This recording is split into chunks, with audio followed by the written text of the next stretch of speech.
मार्गी सिम्प्लिफाईडमध्ये तुमचं स्वागत आहे। आज आपण वर्तमानपत्रामधलं एखादी बातमी घेऊन त्याचं सखोल विश्लेषण करणं, त्याचे सर्व जे काही आयाम आहेत त्या आयामांना कव्हर करून घेण्याचा प्रयत्न करणं, त्या उद्देशाने आपण मार्गी सिम्प्लिफाईड सुरू करतो। आज जे आपण मुद्दा किंवा आर्टिकल जे डिस्कस करायला घेतलेलं आहे ते द हिंदू या वर्तमानपत्रात आलेलं आर्टिकल आहे। टायटल काय आहे की the absurdity of anti defection law. लिहिणारी जी ऑथॉरिटीज आहे एम आर माधवन आहेत की PRS लेजिस्लेटिव्ह रिसर्चचे ते हेडच आहेत, प्रेसिडेंट आहेत आणि PRSचं बरंच काम आहे। आपल्याला GS2 GS2च्या संदर्भात जी एक वेबसाईट कंटिन्यूस बघितली गेली पाहिजे ती म्हणजे PRS आहे। त्यामुळे PRS आणि त्याचे प्रेसिडेंट स्वतः लिहितात एम आर माधवन, त्यांच्या ते कंटिन्यूस आहे, हिंदूमधनं किंवा एक्सप्रेसमधनं त्यांचं कंटिन्यू त्यांचं लिखाण चालूच असतं। काय आर्टिकलचं टायटल समजा डिकोड करण्याचा प्रयत्न केला की the absurdity of anti defection law. Context काय, आता पदोचरीमधलं जे गव्हर्नमेंट टॉपल करण्यासाठीचा प्रयत्न झालेला आहे। मार्गी मॉर्निंगमधनं आपण ह्याची कंटिन्यूअस चर्चा घेतलेलीच आहे की कुठल्या लक्ष्मीनारायण खटला होता, त्याच्यामध्ये काय आर्ग्युमेंट्स आलेले आहेत वगैरे। परिभाषेच्या पातळीचं पहिलं म्हटलं ना की लँग्वेज पहिले डिकोड केली पाहिजे की absurdity of anti defection law. Absurdity हे एक असलेलं प्रिन्सिपल आहे फिलॉसॉफीमधलं, अब्सर्डिटी की अल्बेर्ट कामो हा साहित्यिक तत्त्वज्ञ आणि त्याची जी अब्सर्डिझमची फिलॉसॉफी आहे, कामो मिथ ऑफ सिसिफस गाजलेलं आहे, मिथ ऑफ सिसिफस।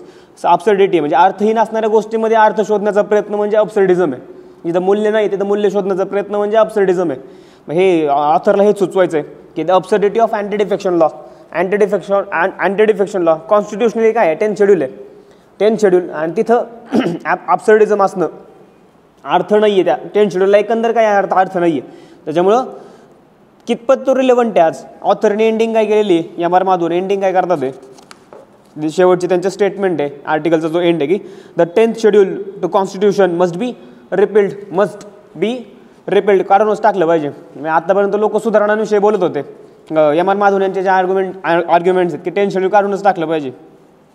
याच्या आता डिफेक्शनबद्दल बरंच काय काय आधी बोललेलं म्हणजे 2016 मधले समजा हरीशचंद्र सिंग रावतची केस आहे, उत्तराखंडचे CM होते की कॉन्स्टिट्यूशनल सीन आहे का, म्हणजे ख्रिश्चन ॲनॉलॉजी समजा सुप्रीम कोर्टाची आपण वापरली, कॉन्स्टिट्यूशनल सीन टू डिफेक्ट, ते संविधानिक पाप आहे का डिफेक्शन करणं। मुळात ही चर्चा आले कसे काय डिफेक्शन 10th शेड्यूल कसं काय अवतरलं संविधानामध्ये, ती काय आधीपासून असणारी गोष्ट नाही आहे। 52nd अमेंडमेंट झाली 1985ला, त्याच्यानंतर 10th शेड्यूल आलेलं आहे। आपण चर्चा करताना आधी आपण बॅक टू बेसिकमध्ये आपल्याला काय दिलेलं आहे आणि त्याच्यानंतर एम आर माधवन यांचे जे काही आर्ग्युमेंट्स आहेत की व्हाय इट मस्ट बी रिपील्ड आणि इतर काही लोक त्याच्याबद्दल बोलतात आहे का ते पाहण्याचा आपण प्रयत्न करू।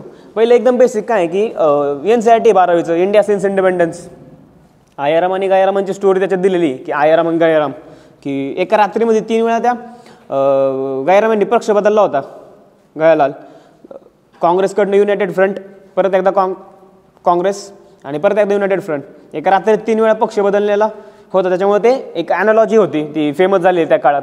मुळात ह्याचा जो कॉन्टेक्स्ट आहे की 1985ला 52वं अमेंडमेंट बिल आलं, त्याच्या आधी पण प्रयत्न झालेले आहेत, 32nd अमेंडमेंट बिल आहे किंवा 48 अमेंडमेंट बिल आहे डिफेक्टच्या संदर्भातले आधीचे प्रयत्न।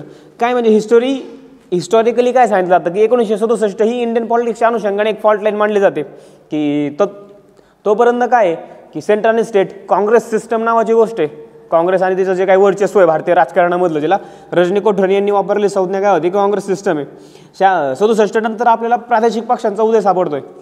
मग प्रादेशिक पक्ष आणि त्यांची नॅशनल गव्हर्नमेंटमध्ये जी भूमिका राहिलेली गव्हर्नमेंट फॉर्म करण्याच्या संदर्भात प्रादेशिक पक्षांची भूमिका काय आहे, 1967 ते 1971 142 MP आणि 1900 MLA, 142 खासदारांनी आणि 1900 आमदारांनी जवळपास डिफेक्शन किंवा राजकीय पक्ष बदललेले होते।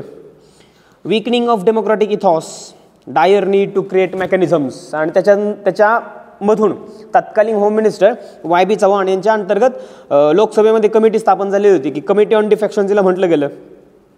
तिन्ही अहवाल 67ला स्थापन झाले, 8 December 1967 committee on defection YB Chavan, आणि तिने 7 जानेवारी 1969ला अहवाल सादर केलेला होता।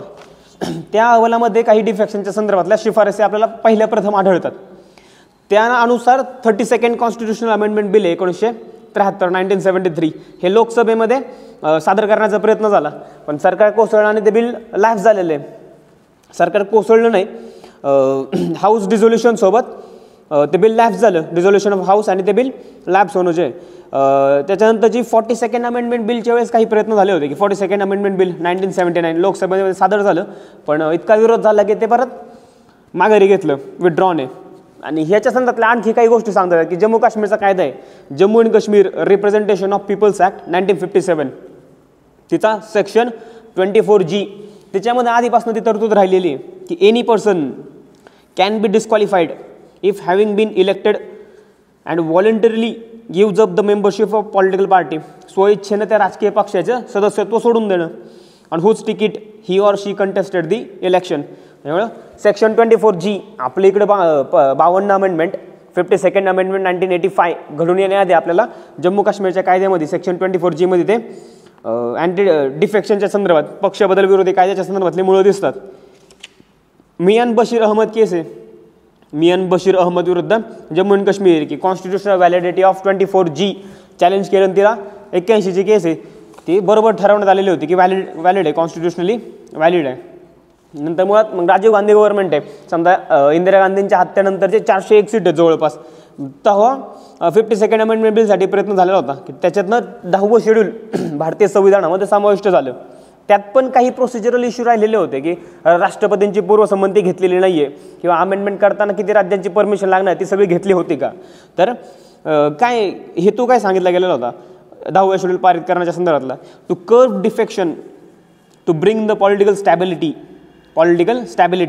and to discourage the practice of defection of members from one party to another after their election. So to discipline the legislature, ह्या अनुषंगाने मग ही गोष्ट समाविष्ट केलेली होती.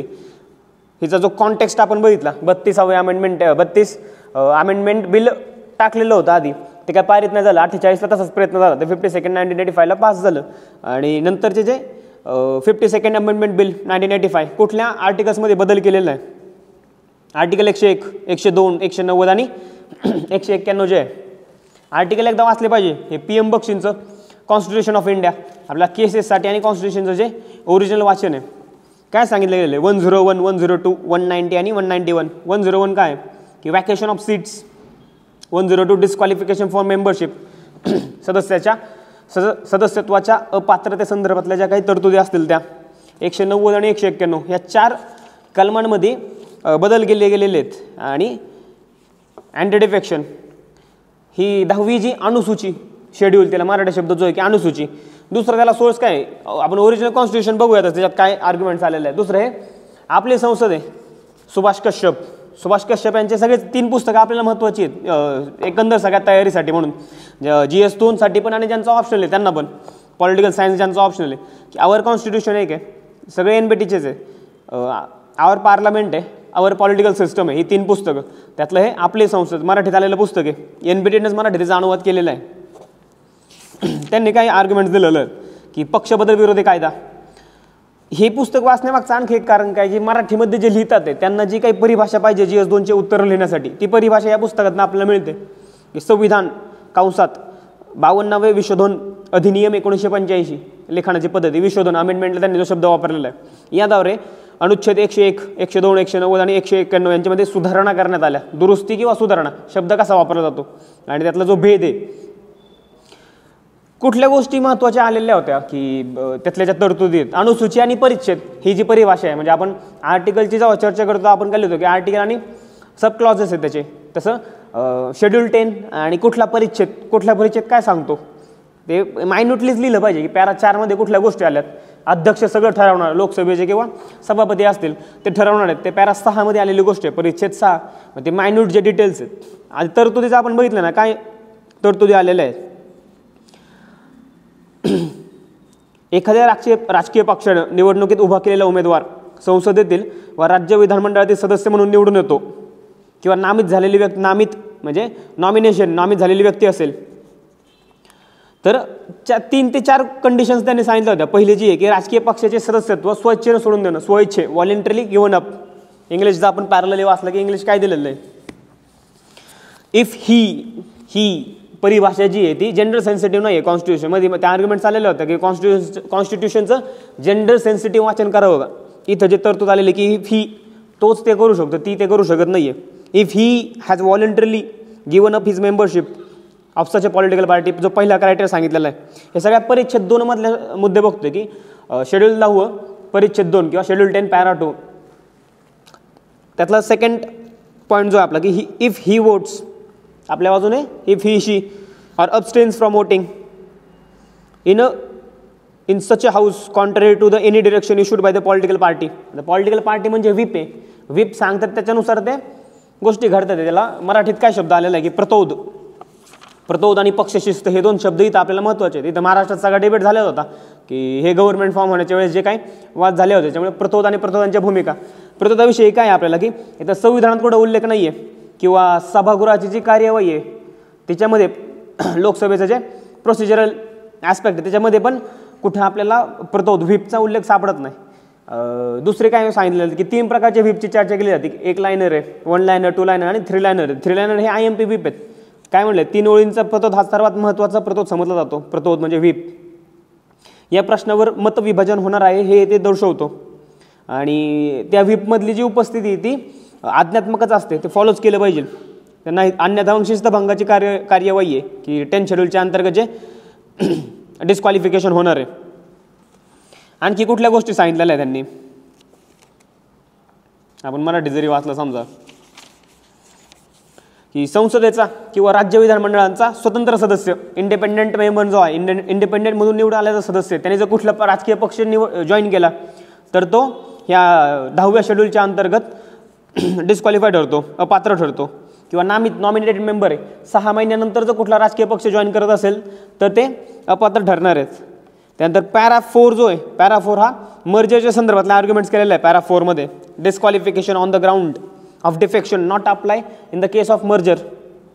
काय म्हटलं आहे मर्जरमध्ये की जर एखादा सदस्य पक्षात फूट पडून निर्माण झालेल्या गटातील आपण एक आहोत, पक्षात फूट पडून निर्माण झालेला गट आहे त्यातला एक आहे किंवा दुसऱ्या पक्षात विलीन झालेल्या पक्षापैकी गटापैकी आपण आहोत असे म्हणत असेल तर अपात्र ठरवणार नाही. म्हणजे हे अपवाद सांगितलेला आहे. ह्याच्या आधीची पण एक तरतूद होती की शेड्यूल पॅरा 3 जो होता ह्याच्या आधीचा जो सालेला पॅरा होता की 1/3 मेंबर्स ऑफ पार्टी स्प्लिटची जी त्यांनी केलेली व्याख्या होती की 1/3 मेंबर जर बाहेर पडत असतील, हे 91व्या अमेंडमेंट नंतर ते बदलले गेलेले. 91st अमेंडमेंट 2003 साली झालेली होती. त्याच्यानंतर हा पॅरा 3 रद्द करण्यात आला. आता सध्या फक्त पॅरा 4 आहे. त्यात पक्षात फूट पडण्याच्या संदर्भातल्या आर्ग्युमेंट्स आपण बघितलं. दुसरं आपल्या अनुषंगाने महत्त्वाचं कुठलं की हे सगळं ठरवतं कोण? हे सगळं जर संसदेच्या पटलावरती किंवा विधानसभांच्या पटलावरती घडत असतं, मग तिथली जी ऑथॉरिटी आहे की संसदाची प्रतिष्ठा राखणं, जिच्यावरती ते काम सोपवलेलं आहे, समजा अध्यक्ष 10व्या शेड्यूलचे परिच्छेद 6 आहे, संसदेचा सभागृह सदस्य, संसदेच्या सभागृहाचा सदस्य किंवा राज्य विधानमंडळाचा सदस्य हा अपात्र होण्याचा विषय आला किंवा कसे, तर हा प्रश्न त्या सभागृहाचा अध्यक्ष किंवा सभापती ठरवतील. अध्यक्ष नाही तर सभापती ठरवतील. त्यामुळे परिच्छेद 6 नुसार तो अध्यक्षांचा अधिकार ठरवला गेलेला आहे. आणि पुढं काय सांगितलं गेलेलं आहे की परिच्छेद समजा 7 आणि 8 आहेत. 7 हा नंतर काढलेला आहे सुप्रीम कोर्टानं. काय बार ऑन ज्युरिस्डिक्शन ऑफ कोर्ट, जो 7वा आधीचा परिच्छेद होता, सुप्रीम कोर्टानं की होतो हो लहान विरुद्ध झाचेल्लू ही 92 मधली केस आहे, त्याच्यामधनं त्याला रद्दबातल ठरवलं होतं. ते काय वर्डिंग होते की notwithstanding anything in this constitution, no court shall have any jurisdiction in respect of any matter connected with the disqualification of member. हा रद्दबातल ठरवला आहे. ह्या सगळ्या गोष्टी 10 शेड्यूलची चर्चा करताना सुप्रीम कोर्टाने स्वतःची जागा कशी निर्माण केलेली ते पण आपल्याला बघायचं. दुसरा परिच्छेद 8 आहे की असं म्हटलं जातं, बरेच अभ्यासक म्हणतात की 10व्या शेड्यूलची परिभाषाच अशी की सुप्रीम कोर्ट किंवा ज्युडिशरीला स्कोपच प्रचंड कमी दिलेला आहे. 8वं काय सांगतं आपल्याला की ह्या अनुसूची अंतर्गत होणारी कुठलीही कार्यवाही ही संविधानाच्या आर्टिकल 122 व 212च्या अधीन असणारी कार्यवाही समजली जाईल. 122 आणि 212. 122 मध्ये काय सांगितलं गेलेलं आहे? Article 122 courts not to enquire in the proceedings of parliament. संसदेच्या कामकाजामध्ये न्यायालयाने हस्तक्षेप न करण्याबाबत. यामुळे परिच्छेद 8 सुप्रीम कोर्टाला कुठंतरी कमी जागा प्राप्त करून देतो.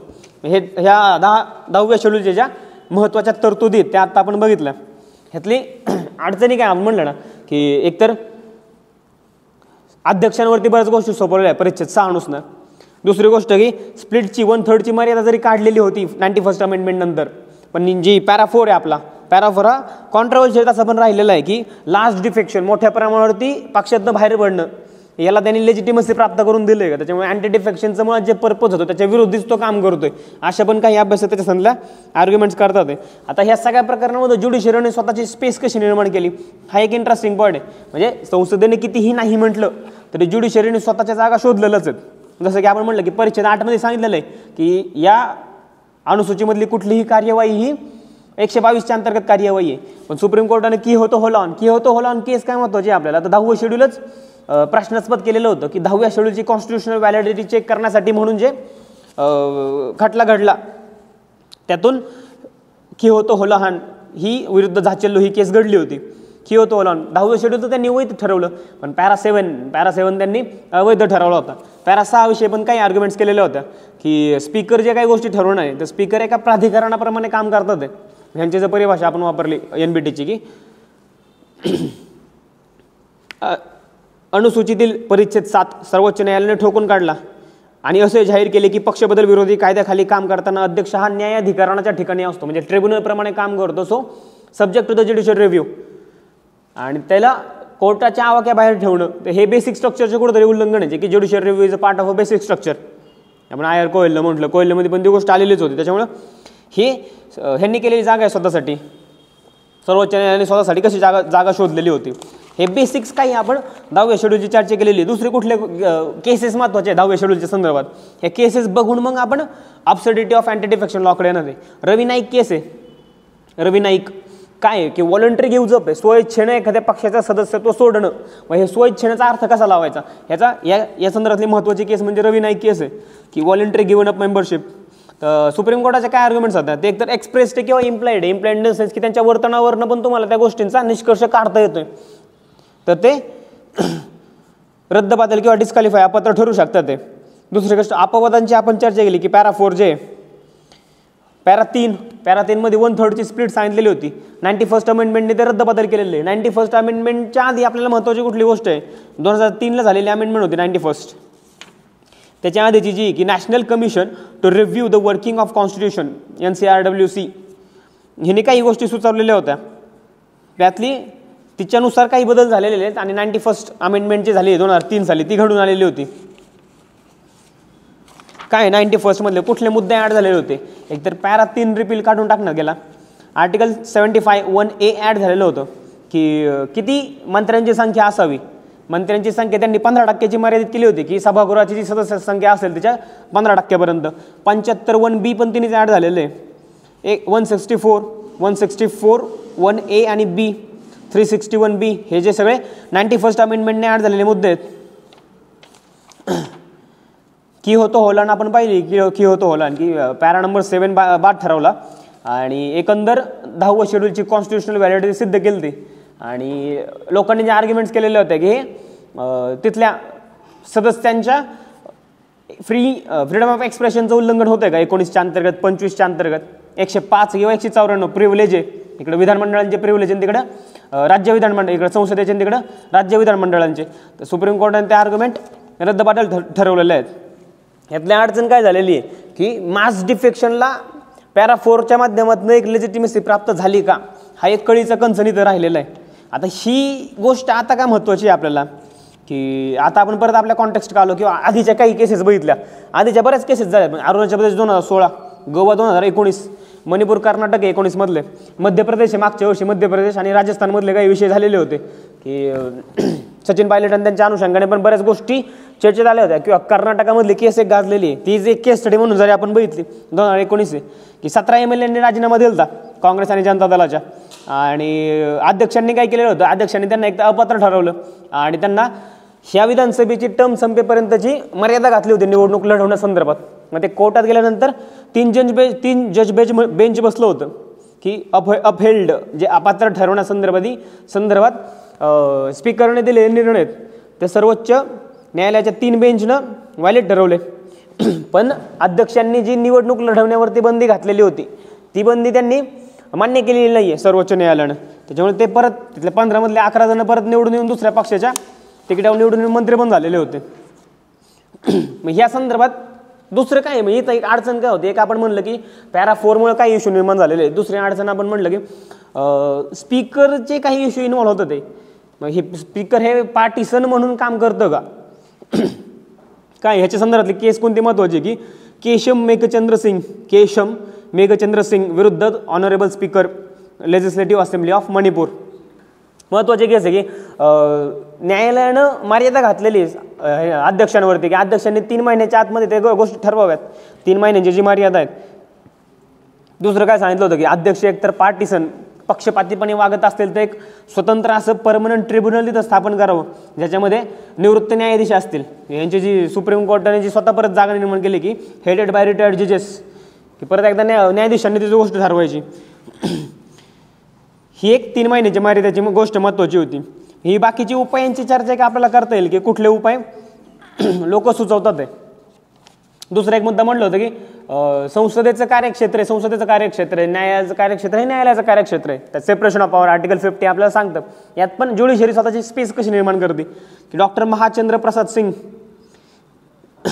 Versus chair Bihar legislative council 2005 सालची केस आहे की ज्युडिशरी अध्यक्षांच्या कुठल्याही निर्णयाचा किंवा निवाड्याचा ज्युडिशरी आम्ही करू शकतो जर तो कॉन्स्टिट्युशनल संविधानिक नियमांचं उल्लंघन करत असेल किंवा नैसर्गिक न्यायाच्या विरोधात असेल. ह्या 2 चौकटीखाली एकतर कॉन्स्टिट्युशनल नॉर्म्स आणि principles of natural justice supreme court संसदेच्या कामात घुसलेलं आहे. आपल्याला दिसतं की त्यांनी स्पेस कशी निर्माण केली. दुसरी गोष्ट मग आपण ह्यांची चर्चा केली आता की आत्ता एम.आर. माधवन काय म्हणतात आहे. मग एंडिंगला जाताना आपल्याला उपाय लोक काय सुचवतात आहे. गौतम भाटी यांनी हिंदुस्तान टाइम्सला मागच्या वेळेस काही लिहिलेलं होतं किंवा लाईव्ह लॉ आहे समजा 12 बेंचचे इतर माध्यमातून लोक काहीतरी लिहितात ह्या संदर्भात. ते काय त्यांच्या काय आर्ग्युमेंट्स आलेलं होतं.